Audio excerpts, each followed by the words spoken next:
All right. So before we jump into getting set up with Canvas today, we would of course like to acknowledge that UBC Vancouver, from which we are joining today, is situated on the traditional unceded territory of the Musqueam, Squamish and Tsleil-Waututh nations. We feel very, very privileged to be in a position to come to you from these traditional lands and learn and work with you today. Please feel free to add your own land acknowledgement to let us know where you're coming from today, especially if you are joining us from other traditional or unceded territories of First Nations, Métis or Inuit folks. So please feel free to add that in the chat. Okay, so this is getting set up with Canvas. This is a faculty specific workshop today, so it's really going to be looking at the nitty-gritty back end of Canvas, getting you set up and ready to teach your course in the coming fall term. So our agenda today, we're going to go through an introduction to the Canvas learning management system, so a little bit of how to navigate overall, and then Naomi is going to look through how to copy contents over from previous Canvas shell that maybe you've used in the past or maybe from colleagues, and then look at how to set up that Canvas shell so that you're ready for the term. And then I'll go into a few other things to help you get set up for teaching. So thinking about LOCR, so your course reserves, your readings, and also Zoom if you're somebody who is going to be using Zoom for online teaching or even for office hours. So before we jump in, we'd like to do a little poll with everyone. Everyone is coming with very different experiences of online learning or using online platforms.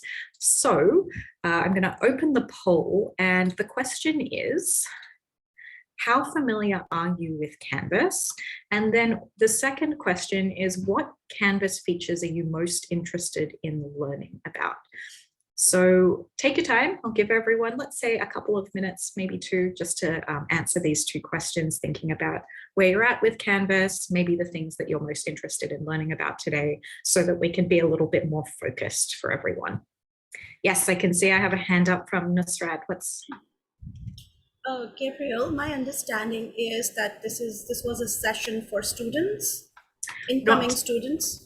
No, not today. So we do have a session tomorrow, which is for students. Oh, okay. So I will log off because I'm a incoming student. No problem. Thank you for letting us know. How will I get the link for tomorrow's session? Yep, so you can find that link on our website. I will send you a link specifically to our workshops and events page, so that if you are looking for that particular... I'm still navigating my way around the websites. Yeah, no problem. I'll just pop it in the chat now. So it is ets.edu.ubc.ca/workshops-events. And there you should find tomorrow's session, which is specifically aimed at students, which is for, it's specifically for the BEd program. But if you are someone who is a graduate student, there are probably more specific student-based Canvas courses that can be taken through CTLT. But you're welcome to stay if you would like to get to know Canvas a little better from the back end as well. Thank you. No problem.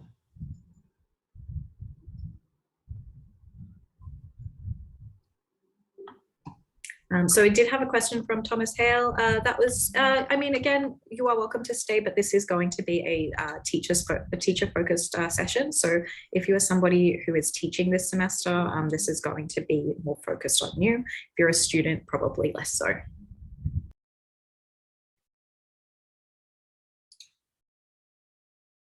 Okay.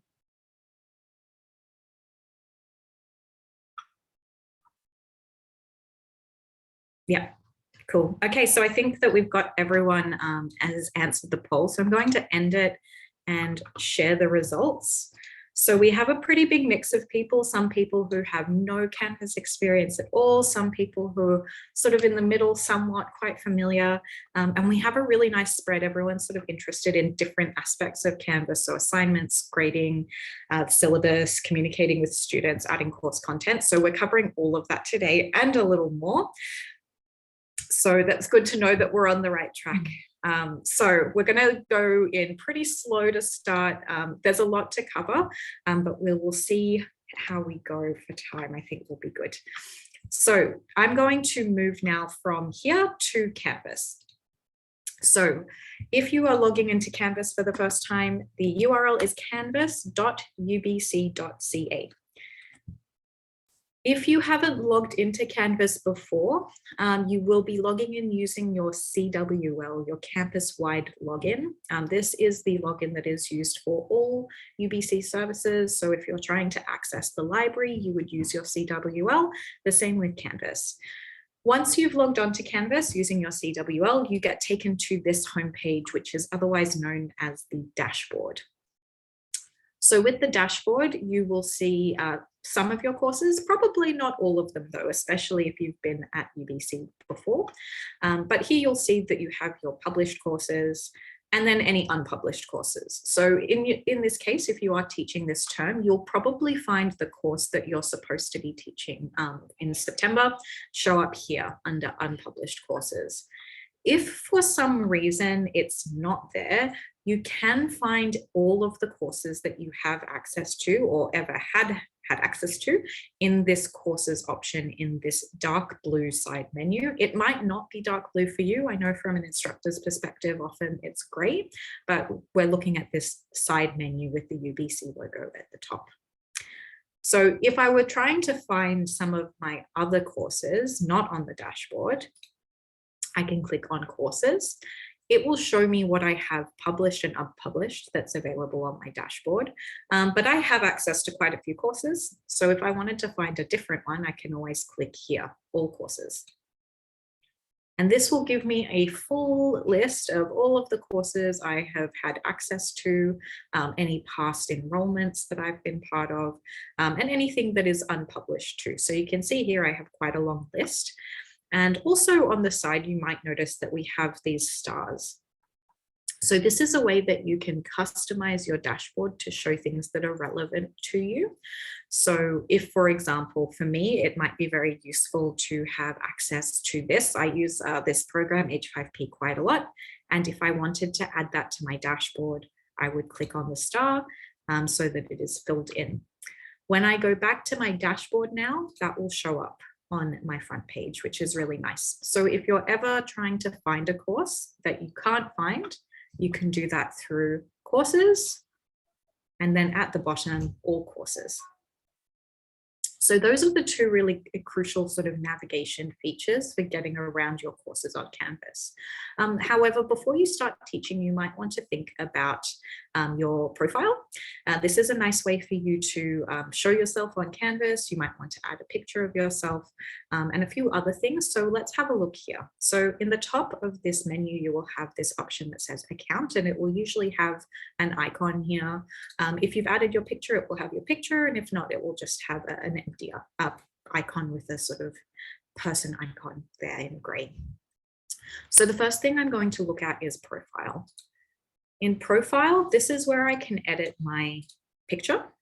If I wanted to change my picture, I can do so here.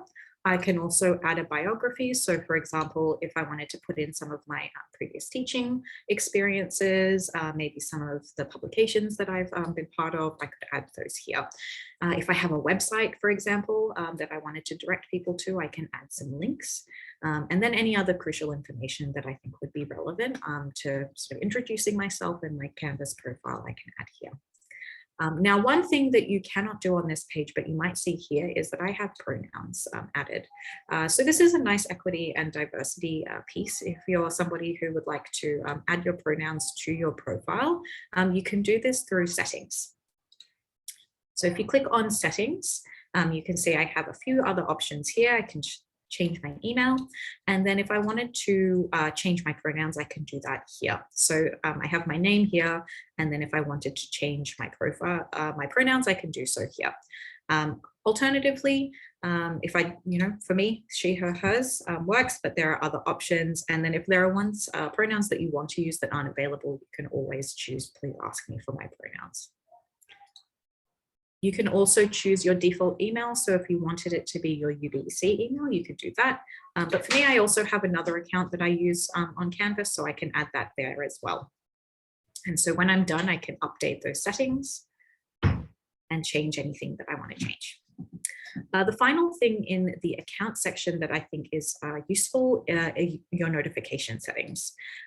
If you have used Canvas before, or if maybe you've started using it, you might notice that you're getting a lot of notifications. I personally don't love notifications from Canvas, mainly because I'm on it all the time. I don't need to get emails. So all of my notifications have been turned off, but you can see here that I can change the settings for my account globally, or any courses that I'm part of. I can edit the notifications for each of those courses if I'd like. So here, for example, if I have any due dates or assignment due date changes, I can turn my notifications off, or I can have them be notified immediately if something changes. I can also be provided with a daily or weekly summary. So there are a lot of options for customizing your notifications. One thing that I will mention is that these settings are available not only for instructors, but for students as well. So if you are planning on changing a lot on Canvas, it's unfortunate that you cannot rely on Canvas sending out a push notification or an email to your students to let them know of that change, just because these settings are exclusively managed at the personal user end of Canvas. So what I would say is that if you are making any really important changes on Canvas, do try to let your students know that they should be checking Canvas regularly, rather than relying on them getting an email notification from Canvas automatically. The final thing I'd like to show you now on the side menu is the inbox. This is, again, a way of communicating with students, which is quite useful. You can send an email like message to a particular group of courses. So for example, if I wanted to send a message to people in my sandbox, my own course that I use to test things, I can send it to everyone in that course, and then everyone will get a message. So for example, if I was teaching a class, I could send everyone in my class an email message and add the subject and the message and send, just like I would any other email. I can attach documents or videos if necessary. But again, it functions very similar to any other email service that you may have used before. So those are the main settings on the side that will be really helpful. So I'm going to go back to my dashboard now, and we're going to jump into actually getting your course set up. So I'm going to move over to Naomi and let her start, and we'll be looking at this getting set up with Canvas Shell.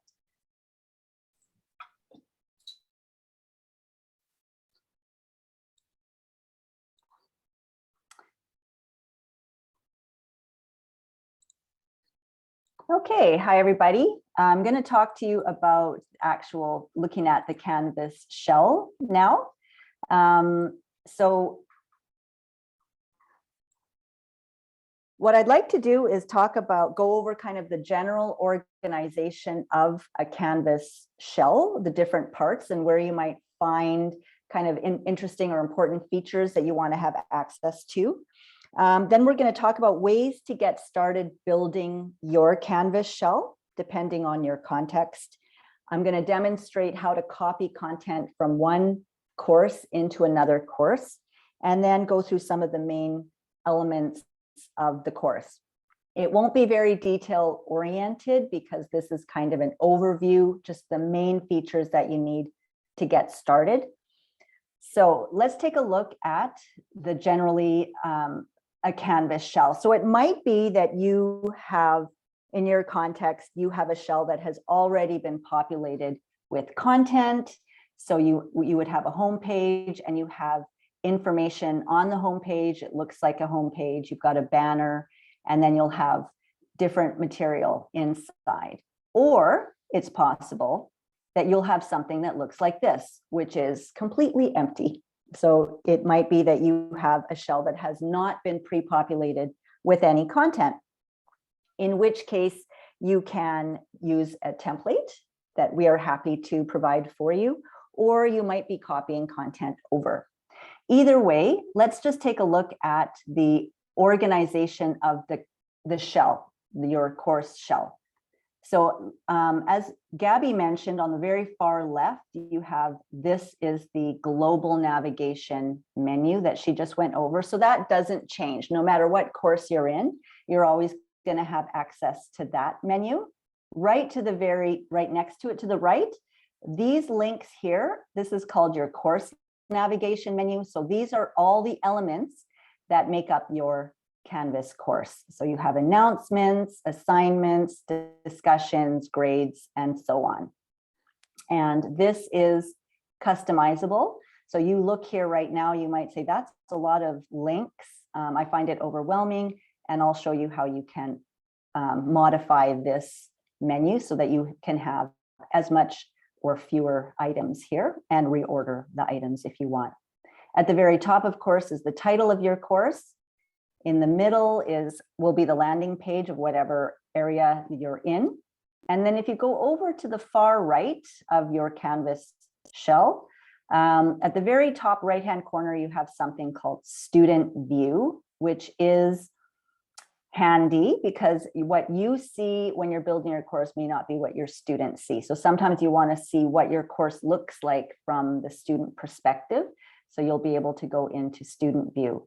Directly under Student View, you have your course status, and that's important to know whether your course shell is unpublished or published. So this particular empty shell is unpublished, as you can see here in red, and it has that empty circle with a line through it. When you are ready to publish your course, you would just click Publish, and this would turn green, indicating to you that your course is now published, which means your students would potentially have access to your course. Underneath that, you have import existing content, and I'm going to show you that because that's what you're going to use to copy your content over. You have a few other items here I'm not going to go into in detail, but maybe in a future workshop, we can look at some of these, or you can also look at some of these. But what I'd like to do is go back over to the left course navigation menu and just show you very quickly how you can customize this part. What you can see here, and you can access that by going all the way down to the bottom of your course navigation menu. Your course settings is the very last one there. If you click on course settings, it will give you information about your course. Course details. So this image is what shows up on the tile in your dashboard, the name of your course. What's important for you is this participation area. This is when it indicates when your course shell opens and when your course shell closes for student participation. There are two options here, term and course. By default, your course may be set to the term participation, so that coincides with the UBC term dates. So for winter 2021, or sorry, 2022, winter one, the term start date would be September 6, 2022. And the end date is not the end of your course in December. The term end date would be 8 weeks after that. So usually students have access to your Canvas shell by default 8 weeks after your course ends. However, you can modify when students can access your course by changing the start and end date. So that's important to know in terms of students accessing your course. There's two things you need to know. Is your course published?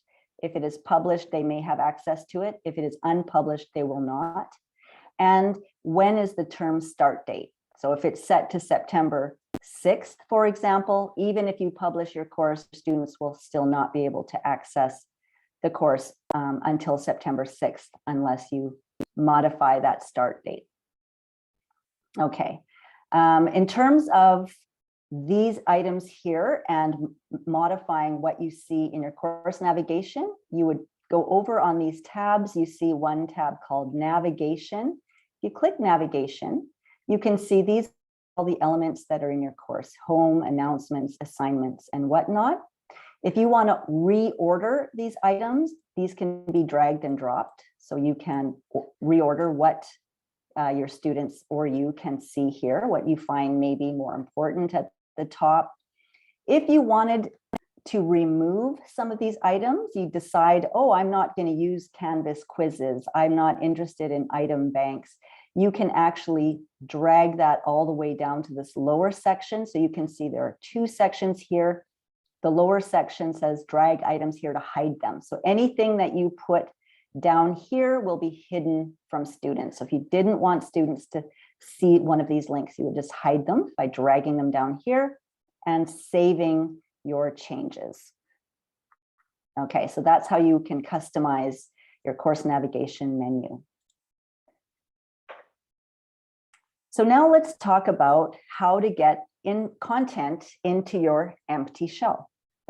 So just for demonstration purposes, I'm going to take this template, this course starter, and I'm going to copy the contents from here into here. So again, if you have a course that you want to do this for, it's a previous course that you taught previously, or maybe you have a colleague who's very helpfully giving you permission to use their content, this is how you could copy content over. So this course I'm going to copy over is called FOE Course Starter. So I'm going to start in the empty shell. I'm going to go over to the button Import Existing Content.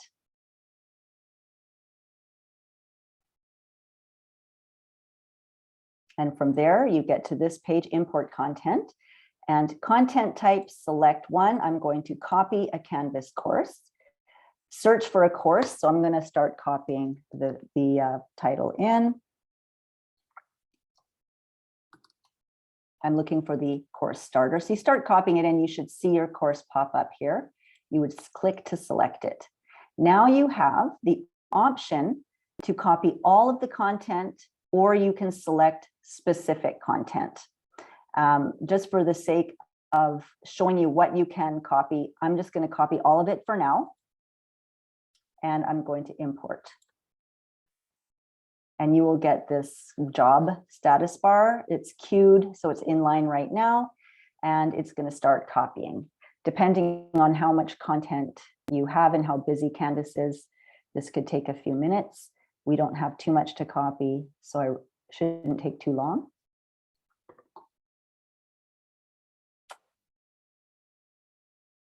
And this is, I'm copying kind of globally, like taking a lot of content, and I'll show you how you can, you don't have to copy everything at once like this. You can copy a page at a time or a module at a time, and I'll show you that as well. So now we can see that it's completed.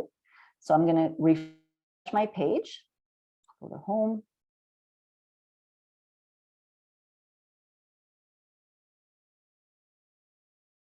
And you can see now that the workshop now has been populated with this new content, which is the same as this course starter. Okay, so now, again, notice that it's still unpublished, and I've got here a home page. So on the course navigation menu, you can tell where you are because it will be highlighted here.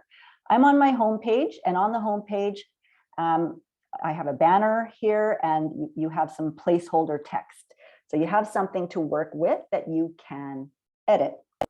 This particular homepage has links to the module, which a lot of instructors like to do.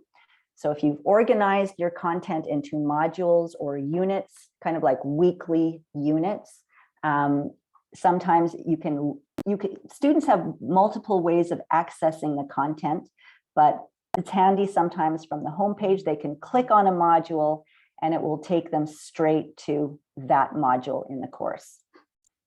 So that's something that you might have on your homepage. So it seems a little bit slow.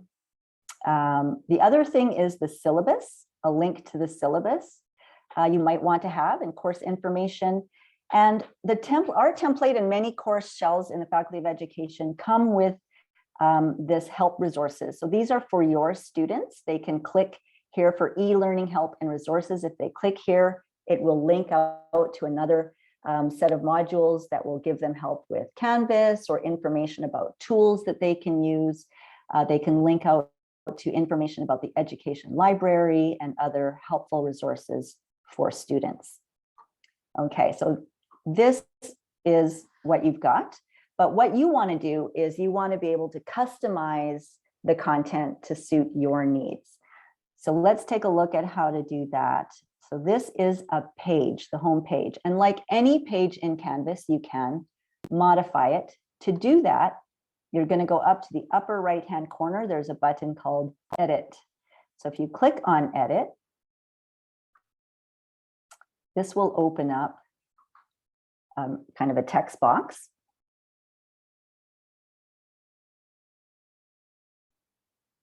Okay. So now you've got a text box here. We call this the rich content editor, and you have a number of like editing features. You can change the font, size, bold, italic, color. You can insert hyperlinks or links within a course. You can insert images. You can insert media, and there are lots of different tools, editing tools here. So what you're going to want to do is customize your pages for yourself. So you can change your department. So you might put your department here. You might want to put your name here, your email. So you can start typing in here as you like. You can start adding links to your modules and any kind of, you can add pictures, anything you want to do on your page, you can start editing. And when you're finished, you can scroll down and click down here on the lower right, save. And that will save whatever changes you have made on that page. Okay, so I've only made one little change there. So again, you might want to link to the syllabus. If I click syllabus here, you also might notice that syllabus is also on the course navigation menu. So there are different ways you can access content. So if I click on the syllabus, information that you want to give your students about the course. This template has, the syllabus has been kind of pre-populated with useful information, but again, completely customizable. You can just jump up to edit in the right-hand corner and you'll be able to customize that. So you would want to put your own course code, course name, information about yourself, how you prefer to be contacted. You might want to hyperlink here your own syllabus PDF.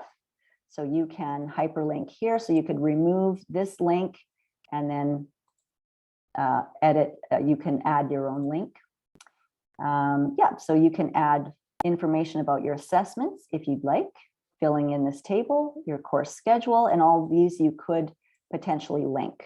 So if you wanted to link to module 1, you could change the title to what your title is, select the text, and then you could add a link. So course link, I'm going to link to somewhere in here, module 1, for example. I only have one module in this template, but you could link here, and it's going to add that link for you. Okay, so this is ways that you can modify the content on your syllabus. When you're finished, you can update syllabus. So again, this is, you can make your own personal decision how much information and what information you want to provide. What some instructors just want to link their actual PDF. Some instructors mainly rely on the Canvas syllabus, or you could have a combo, which is this template gives you that option for having a combination presentation. Also hyperlinks to different parts of the syllabus, so you can jump right to where that information is. So that's the syllabus. You might be interested in assignments down here, announcements. So we're going to talk about assignments, announcements, and maybe discussions. Maybe I should go to announcements first. If I click on announcements, this is a way for you to communicate with your students. So this is very handy. You might, often instructors will give a welcome announcement as one of their first announcements to the students. So when you create an announcement, you just click on plus announcement.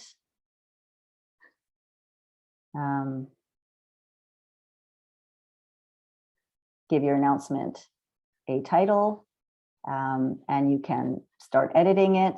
You can either, so you put your content in here, and again, you can include links, videos, pictures, whatever you'd like.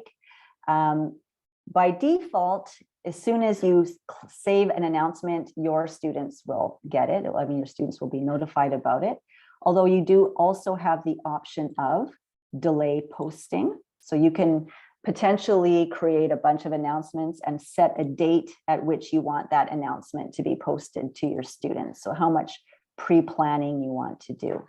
But announcements are a good communication tool for your students, whether you have change of course dates, important announcements, or any kind of thing that you want to share with your student. Really quickly. Did you want to say something? Yes, I do. I was just quickly going to say in announcements, one thing that you can do as well is set them up so that students can comment on the announcement. So if you have some information maybe about an assignment date change, if maybe they had some questions about that, it's nice to enable commenting on announcements just so that they have the opportunity to ask questions.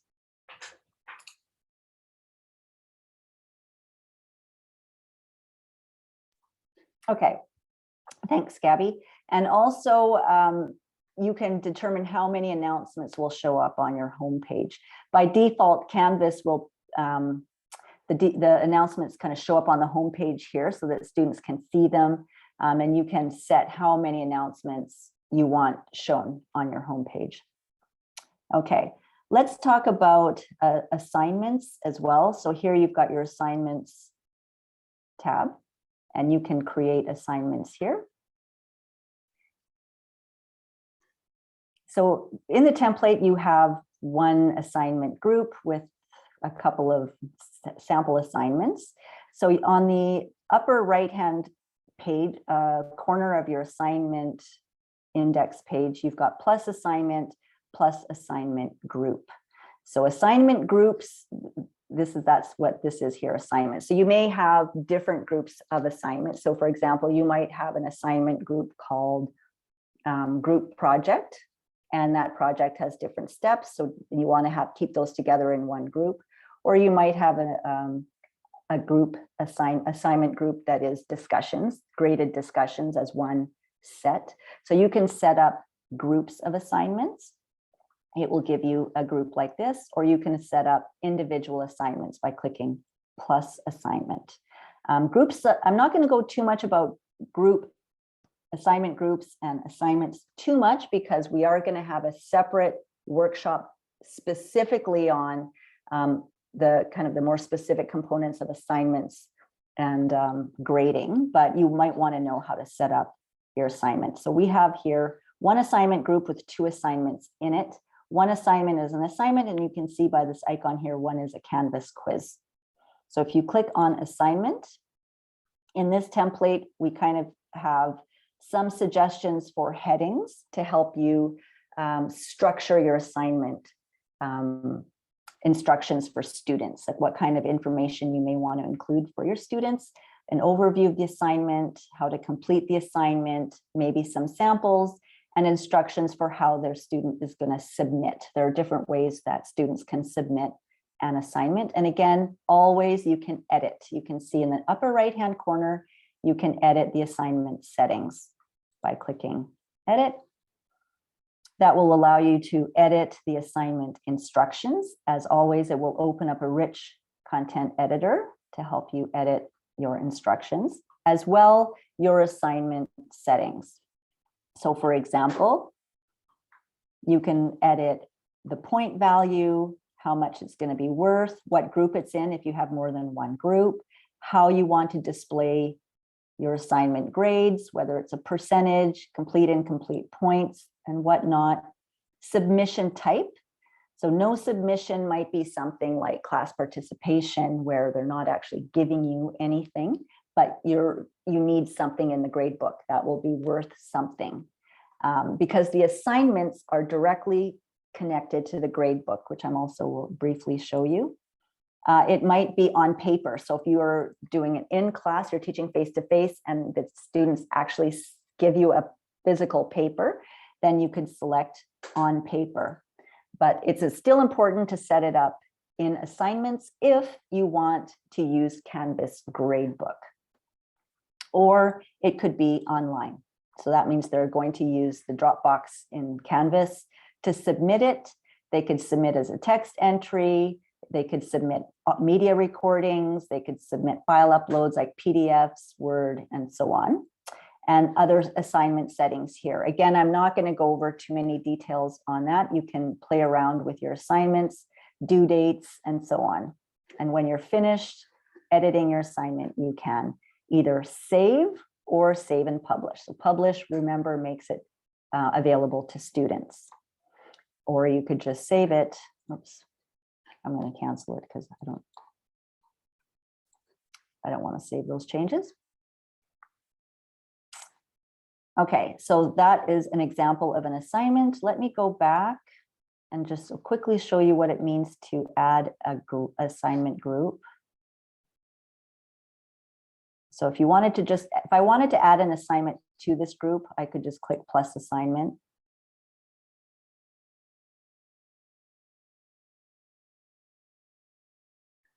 And again, fill it out. So I might just call this demo. And then you would have your instructions here. I'm not going to do that. And then you could save. Okay, I'll say that it's going to be a text entry, save. And it's just going to add it to the one assignment that I have.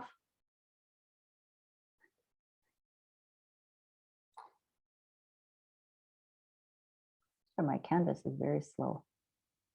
Okay, so now I've just added it there. And you can always, again, it's unpublished. Well, that's something I should tell you about publishing. You can always tell when something is published or unpublished. So right now, all of these assignments are unpublished.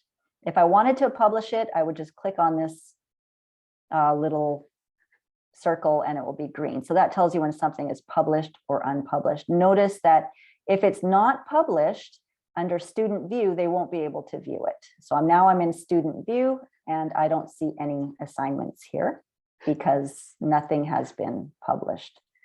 I'm going to leave student view. So that's again why it's kind of handy to have the student view option so you can see what your students see. But as soon as I publish something, then if I go into student view,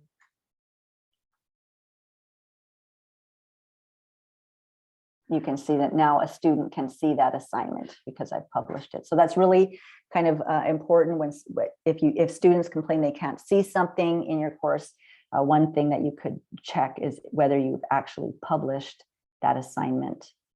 So as I mentioned, these assignments then, if you want to use the gradebook feature of Canvas, then you need to create the assignment in assignments, and these will be linked directly to your gradebook. And you can find your gradebook again in the course navigation menu. Depending on where you put it, again, you can customize this. In this particular shell, grades is way down here. So I'm going to click on grades.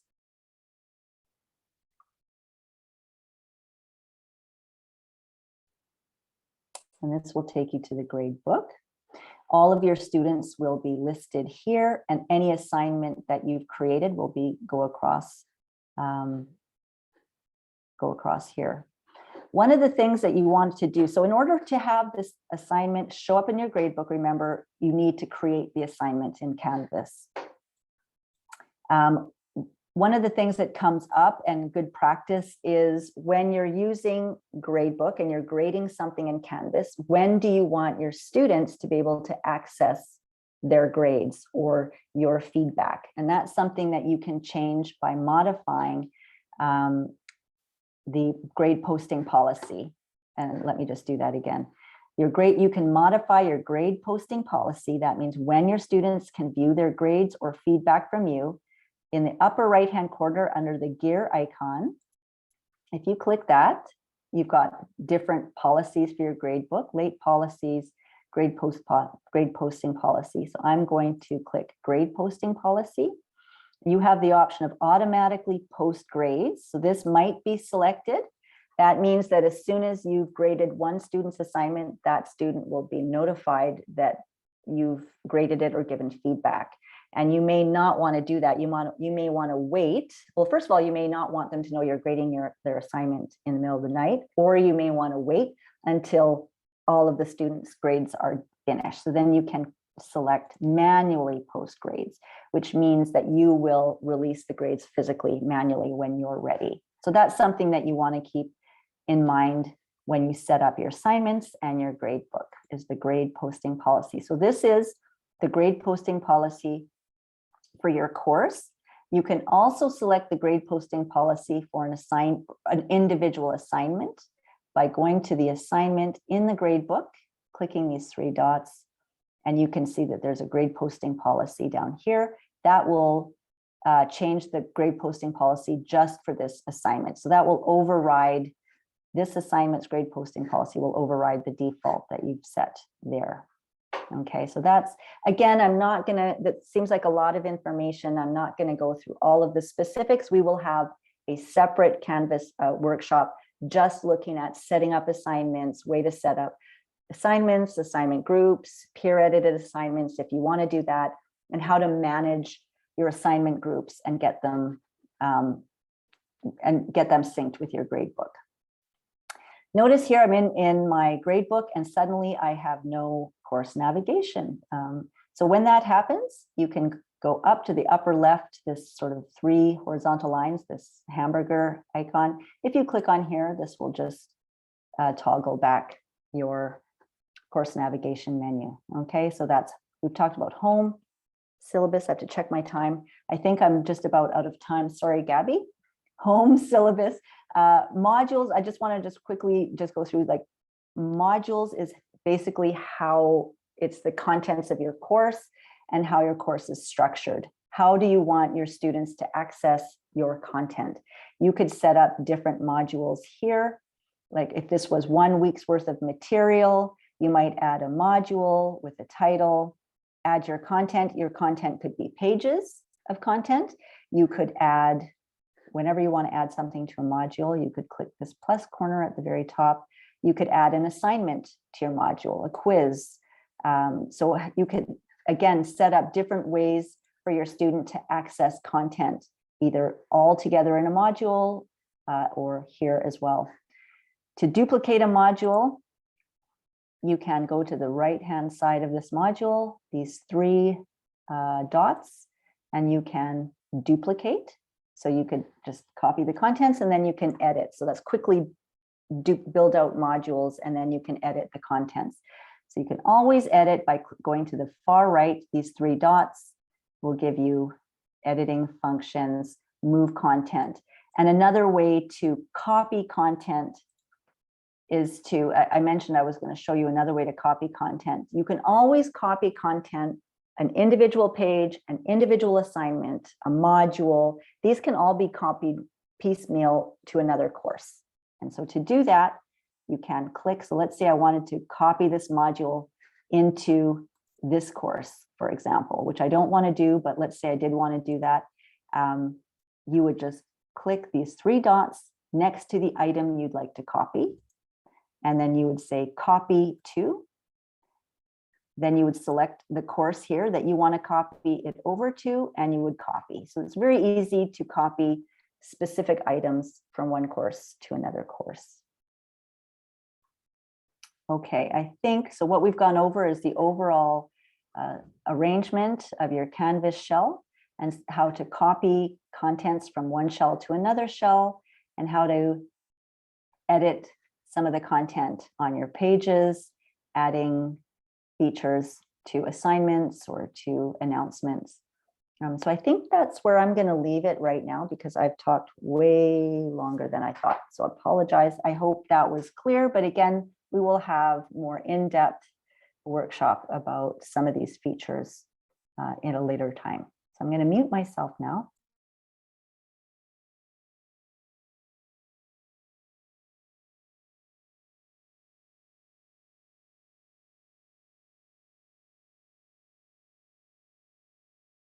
Sorry, I had myself muted.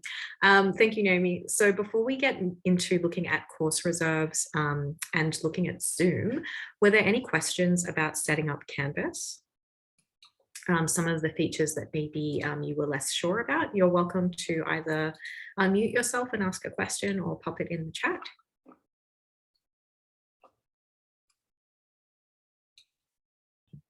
Okay. So one thing that, oh, yes, of course, Corey, we can provide the recording to participants once we're finished, for sure. One thing that I will say is often in modules, as Naomi was showing, this is where, generally speaking, people will add the course contents. Now, some of your course content is most likely going to be readings or journal articles. What we will say is, for copyright reasons, you cannot post PDFs of readings, even if you've downloaded them yourself, just because that is usually not the best way to ensure that all of those copyright and privacy pieces are being met.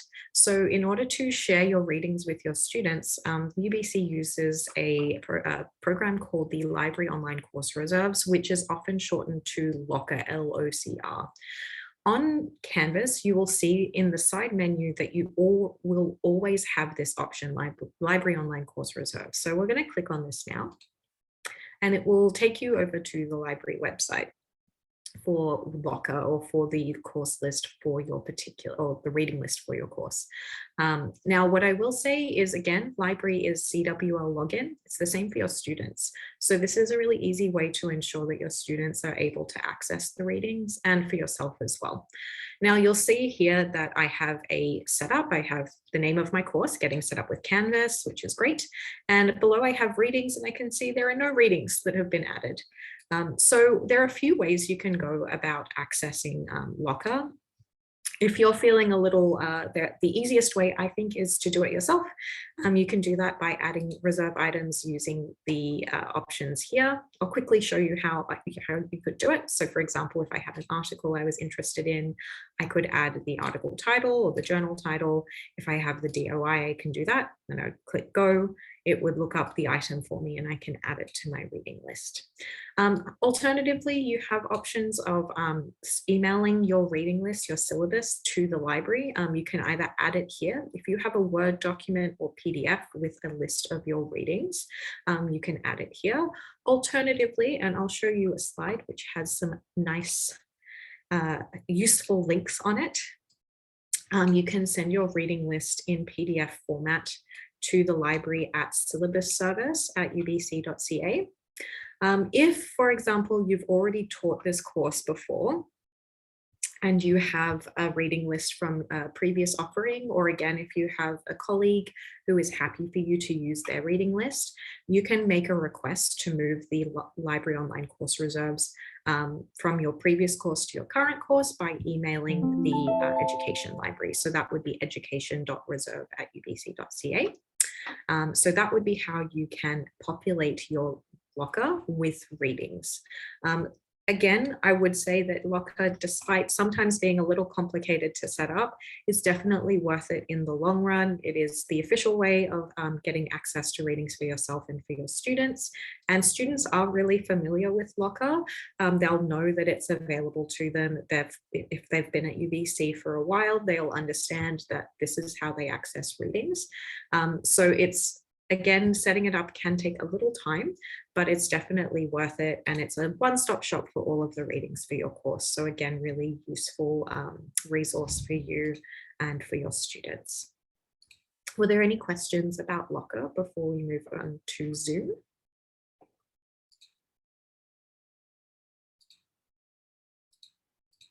Okay. So if, for example, you've decided, or you're teaching online, or maybe if, for example, you'd like to set up office hours using Zoom, you can do so by setting up your Zoom account and linking it to Canvas. So again, you'll notice in the side menu here for your course, you'll have Zoom as an option. And provided that you have a UBC provisioned Zoom account, which maybe sounds a little daunting, I'll let you know how you can set that up in a moment. But provided that your UBC Zoom account has been set up, you should be able to access this Zoom LTI from your course. And this is where you can schedule meetings for the course. All of your students in your course will be able to see this. And for example, if I'm going to schedule a new meeting, put some information in here, maybe change the time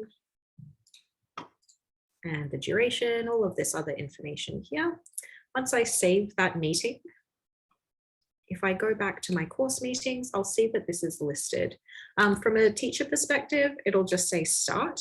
But if you're joining the course as a student, you'll just have a button here that says join. Again, this is a really easy way if you are planning to be teaching over Zoom or using Zoom for office hours or any other function to provide meeting links to your students without having to copy and paste and send a link via an announcement or an email. It's all here on Zoom. So I just saw Mona had a question that you don't have the Zoom option on your menu. So one of the ways you can do that is, as Naomi showed earlier, for going into the settings and updating or changing your navigation. So if you go into settings, go to navigation, you should see if Zoom isn't in this list here, it will probably be here. And then if you wanted Zoom, so say for example, Zoom's down here, I would just drag it up so that it's available. And again, click save. So for you, Mona, as you answered the question, great. Yeah, you can change that setting there.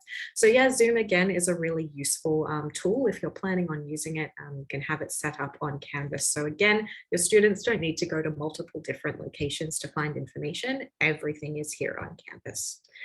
So I know earlier I did mention having a UBC provision Zoom account. So if you've used Zoom, as I'm sure as we're all here on Zoom together, so everyone is familiar with the platform, but you may have a personal account.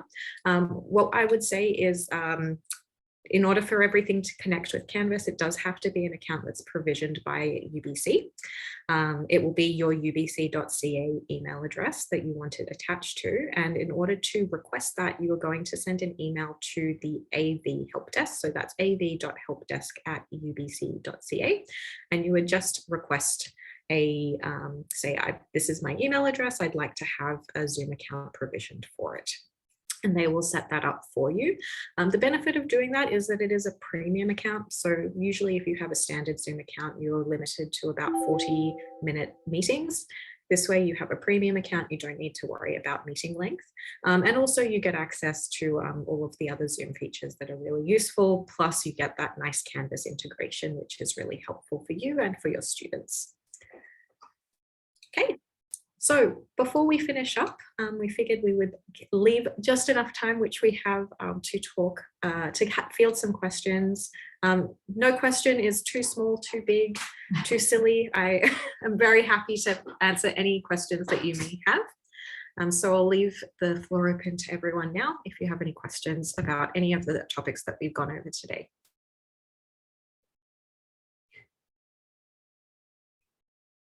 Again, you're welcome to ask your question in the chat or raise your hand.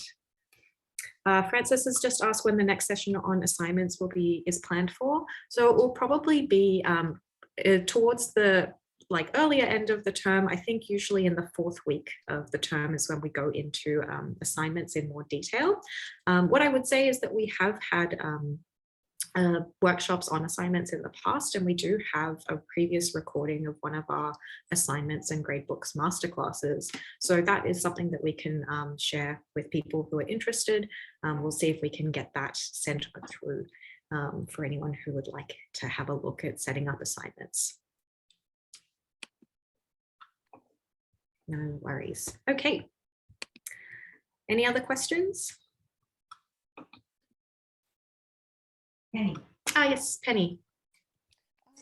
I just wondered when you send the readings from a previous course to LOCR, do they have to reapply for copyright on all of those readings?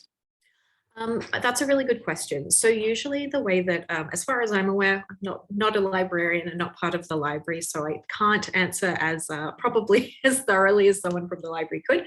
But usually what will happen is once you submit all of your locker requests, even if it's cloning it over, they do need to figure out the copyright for the period of time that the course is running. So usually that'll be pretty easy, especially if it's something that they already have access to. But if it's something that they don't have access to, it can take a little bit of time.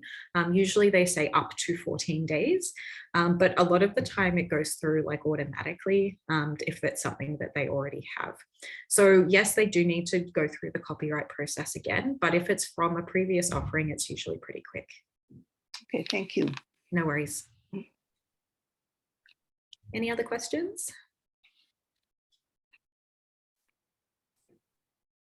Okay. So before we finish up, we'd like to share a few helpful resources with you. Obviously, we're going to spruik ourselves a little bit at ETS. Oh, sorry, just a quick question from Lynn. So teaching in term 2, best time to start working on your course shell? Anytime you would like. So if you're feeling particularly motivated and you'd like to get started now, you can absolutely go for it. All of the course shells for Winter 2 are currently available. So they've all been created, so you can go in and get started. You absolutely don't have to publish it in order to save it. The material that you've done will all save, or not automatically. You do need to hit that save button when you're in that text editor, but you don't need to publish anything yet. You can start building the course slowly over the next few months so that it's ready for January. Great. Okay. So in terms of getting yourself ready, if you need some extra resources, obviously ETS, our unit, is very helpful. We have a website which has a lot of materials available to help you get started. We also have a newly updated Canvas course that is called e-learning modules for students. This is the link here, and I will pop that in the chat in a moment. This is a nice resource for your students, but also for you as an instructor to direct your students to. If you're planning on using any learning technologies in your course, so for example, if there's lots of information about Canvas for students, but if they wanted to make, for example, a video, we have lots of information on how to upload videos using different video editing technologies like Camtasia or Kaltura, as well as other learning technologies like Turnitin, Class. We've got a lot of resources there that are helpful for students. So if you're planning on using learning tech in your class and you maybe want to give some instruction to students, those e-learning modules for students are available, and they're linked at the bottom of our ETS course template. Really useful too. We also have our showcase. This is a nice site which you can use to maybe get ideas for course design. So of course, absolutely not necessary to go in and try some really like complicated or complex formatting or extra fancy design for your course. It's definitely not necessary, but if you're feeling zesty and you want to try something new, this showcase is a good place to get ideas for how you can format your online courses.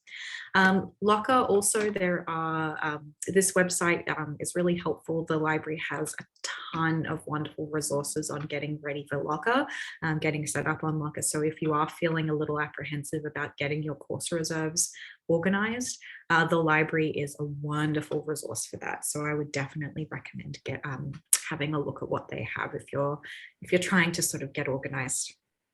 Really helpful. And finally, send us an email. We are pretty busy at the moment, as you can probably imagine, with course start, but we are more than happy to meet with people one-on-one. We do one-on-one consultations very often. So if you have come today and you think, okay, I have a bit of a grasp on Canvas, I'll give it a try, but you find that you're getting stuck, send us an email. It's ets.educ@ubc.ca, and we will send you a response. We can meet up over Zoom, or you can come into the office and we will help you out. No worries. We have some workshops coming up. I know that this week we also have one sort of Canvas and other learning tech workshop for students, but we will be having further workshops coming up on things like video and Kaltura. As Naomi was saying, we have one on assignments and gradebook coming up as well. And yeah, that's about it. So thank you everyone for coming. It was lovely to get to sort of hear and see some of the either new folks who are joining the Faculty of Ed, or maybe people who've been here for a while and are just trying to get reacquainted with Canvas. So thank you so much for coming. Thank you, everybody. Sorry, I don't want to have the reverb. We're in the same room, so one of us has to always be muted, but it was really great to share this information with you, and hopefully we'll see you and get to know you as you develop your courses.